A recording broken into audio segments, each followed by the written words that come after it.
There is a concern at the moment with the drop in the number of black cab taxis across the country. People are sometimes not realizing that the biggest sufferers from the drop in the number of black cabs is in actual fact wheelchair users, and in Birmingham particularly we have instances where wheelchair users feel abandoned because they can't get a taxi as quick as they used to get one, because there were a lot more taxis available previously. But sadly, the drop in the number of black cabs is causing them to suffer. I think people are forgetting about some of the vulnerable groups that TOA taxis and other black cabs across the country provide a very, very needy service to.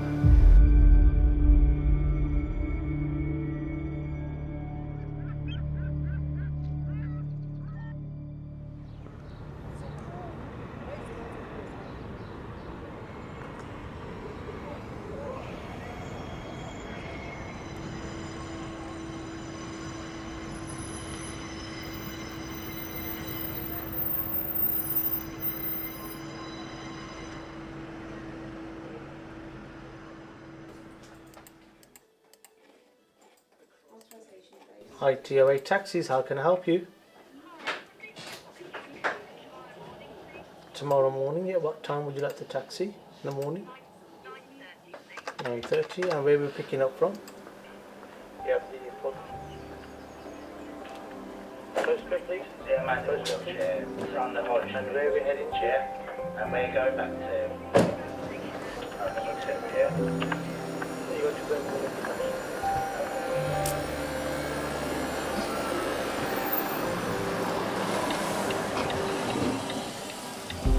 Hello, my name's Taj. I work for TOA Taxis as a taxi driver. TOA Taxis is a non-profit making friendly society since 1961. It was set up to provide a transport service for the residents of Birmingham when transport services were very limited. We do all the pickups from the airports across the country to picking up most vulnerable people in society, such as wheelchair users, across Birmingham and the wider West Midlands. When we started driving a taxi years ago, we had to learn the streets of Birmingham, certainly know where the main roads were in Birmingham, because we didn't have the modern technology such as Satnavs and mobile phones and things like that. We relied on our knowledge, as they say. Being a taxi driver means to drive one of these taxis. Other people, like some of the people that work on the apps, they provide a service for transporting people. They're not really taxi drivers. They haven't taken a taxi test. They haven't taken a knowledge test, and they don't drive a taxi. They drive a 4-door saloon that they probably use for their family use as well, and all of the personal use. I drive a taxi, which is a purpose-built vehicle to cater for the travelling public, all types of the travelling public. That includes people that are wheelchair users. Other app providers that provide transport perhaps can't do that. A taxi driver will offer the experience and assurance of knowing where he's going. Okay, he will know where he's going because he will have studied Birmingham, he will have taken a knowledge test. By comparison to a driverless vehicle, it won't have the experience, it won't have the personal experience that a black cab driver will offer. For example, a black cab driver will know how to assist people to get them into a vehicle. A taxi driver, for example, will know when it's somebody who's elderly, will realise that they might need a hand getting into the vehicle. Similarly, a lot of our customers appreciate the personal touch with something as simple as just helping them with their shopping bags.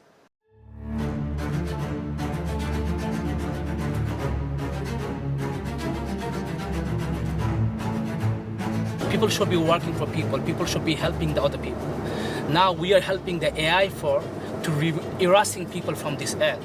It shouldn't be like that. I don't know why doing that. First of all, if we are going through the AI, if we are going to the robotic taxi, I don't think anybody is feeling anything good about it. Why? Because first of all, what are we gonna do if the AI, if the driverless takes over the human driver's job? What are we gonna do? And in a crucial situations, how are they even gonna act to the customer?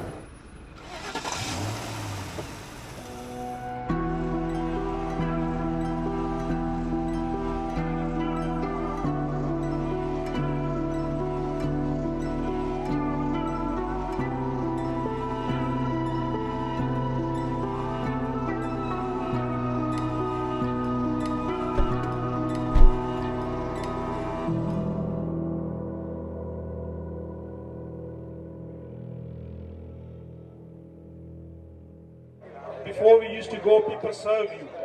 Now there are machines there. So obviously it's a modern slave. So where those people gone, people who used to work, they lose their jobs. You know. So obviously we can ask the local MPs, the local government, and the people, ask them to support this. Obviously we need a help obviously in this.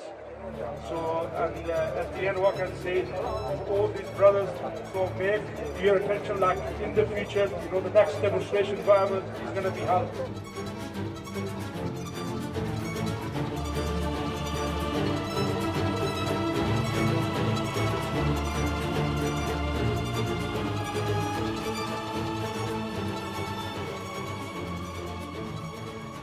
How are they even going to help the customers? Like, for example, I was expressing one of my one of my situations that before what happened with the customer.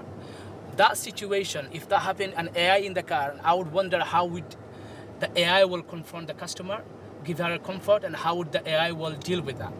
And not only would deal with that, the question is, what is going to happen to us? What is going to happen to the millions of drivers whose their main priority, main job is this? And that is going to, when we are going to go jobless, it's going to be jobless. It's going to be affecting every other sector in this country or all over the world. So it's just not good.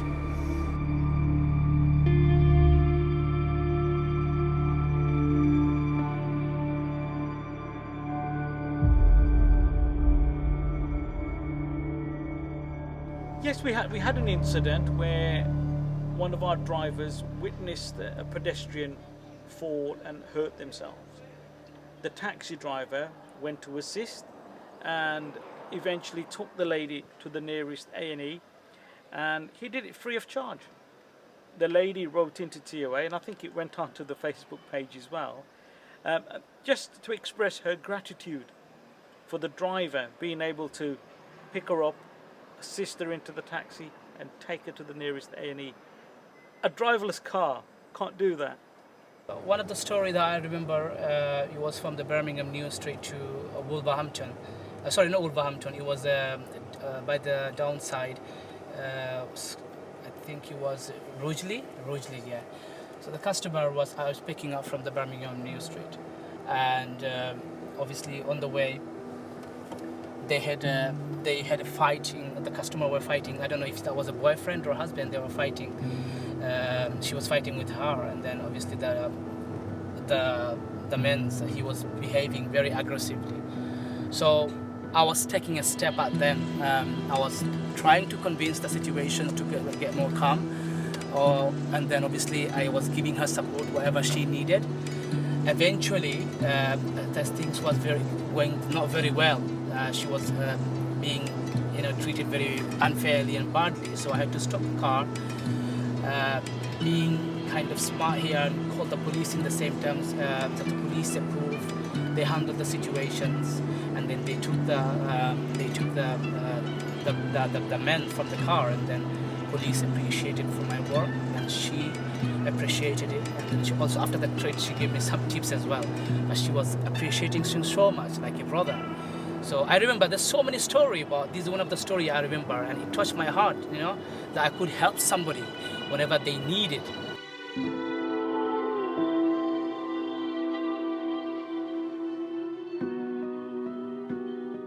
I took a passenger to the airport.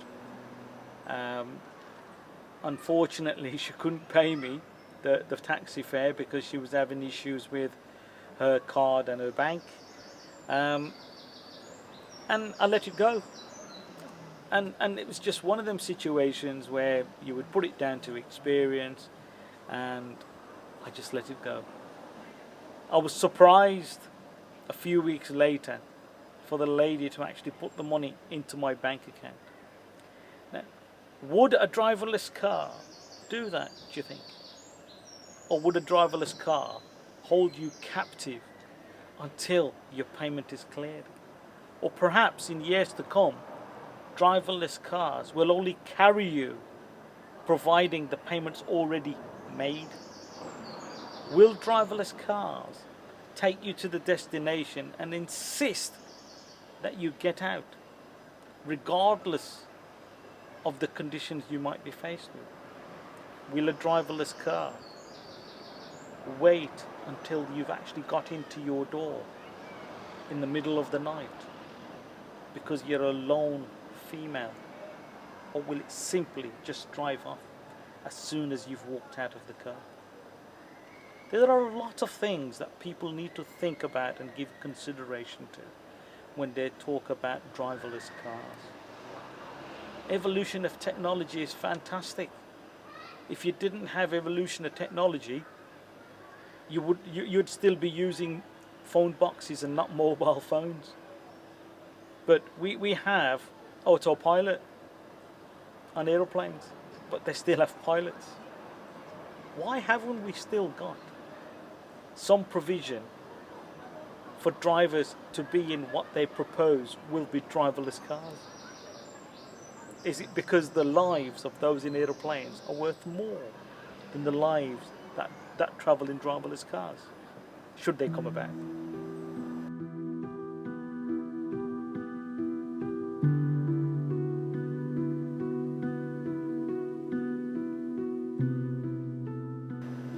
But I can't see why you can't have responsible management of technology to perhaps have what they might describe as driverless cars that are supervised by a driver in the vehicle. For example, providing that human touch to provide the heart in that driverless car. Because otherwise, I hate to say it, but it's just a machine. It's heartless. Do you want to travel with something that's heartless? We need responsible management of technology. We're concerned about the sharp drop in the number of black cabs in Birmingham because we're experiencing more and more people who feel abandoned due to the sharp drop in the number of black cabs in Birmingham. We're worried that in years to come, obviously I may not be around, but I would hate to see a Birmingham without black cabs. Or for that matter, I would hate to see the UK without black cabs. I don't want us to become extinct like the dinosaurs.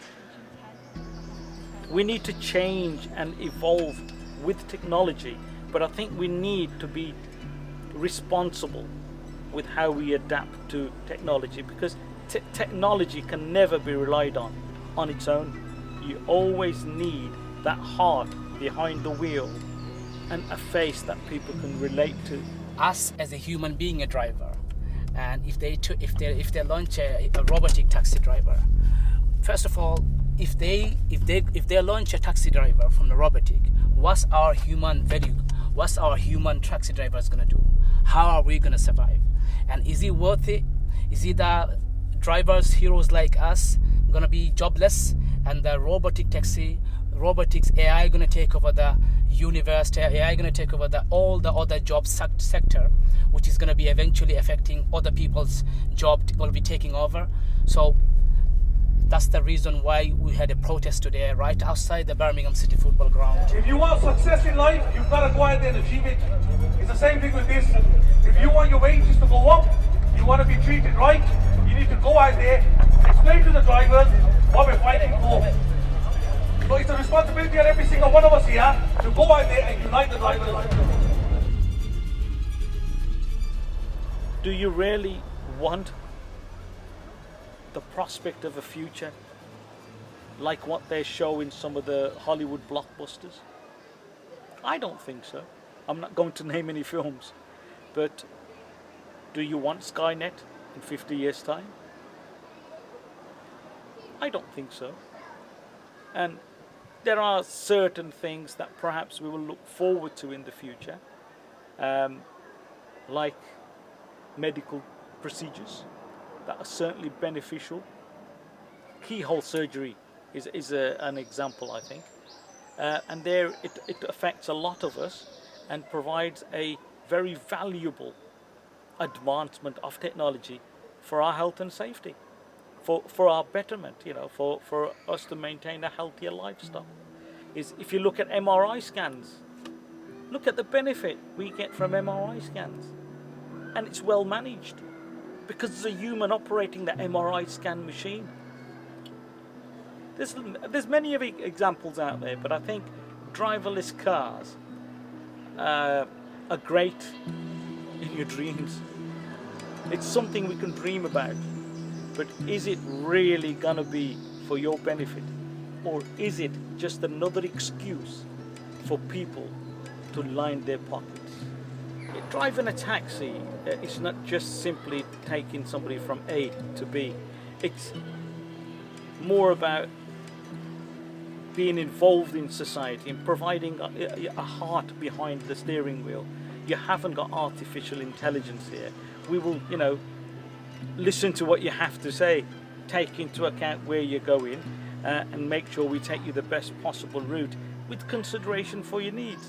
For example, I wouldn't take you to a drop-off point with an entrance to a site with a lot of steps if you're in a wheelchair, because it would defeat the object of taking you there, because you won't be able to get into the building.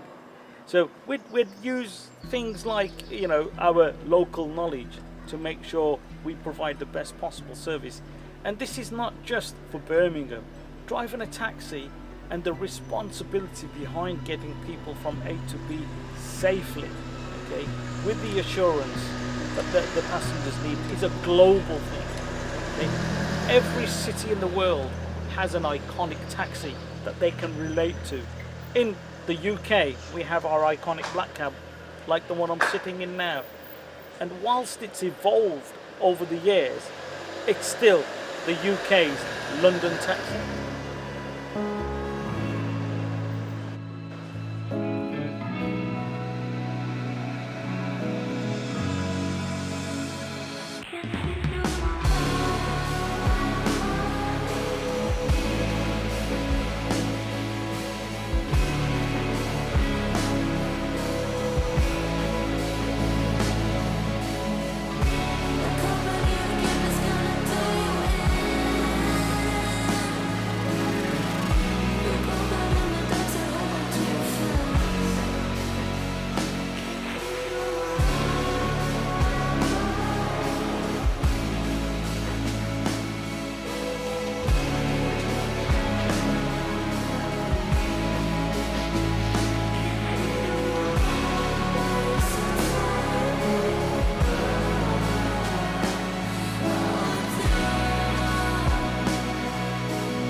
I can feel it all around.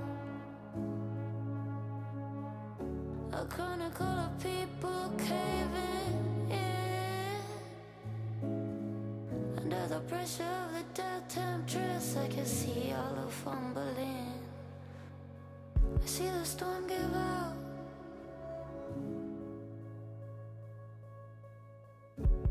Umbrella weather, not a single cloud. I can see the storm give out. Where is the tide?